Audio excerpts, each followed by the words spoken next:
Assalamualaikum dan hai semua. Tahu tak, menulis huruf hijaiyah ni sebenarnya sangat mudah dan seronok kalau kita tahu caranya. Hari ini, jom kita belajar cara yang betul untuk menulis huruf yang kedua, iaitu huruf ba. Dah sedia semua?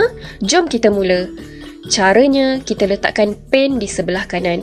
Buat garisan melengkung ke bawah, tarik ke kiri dan naikkan sedikit ke atas.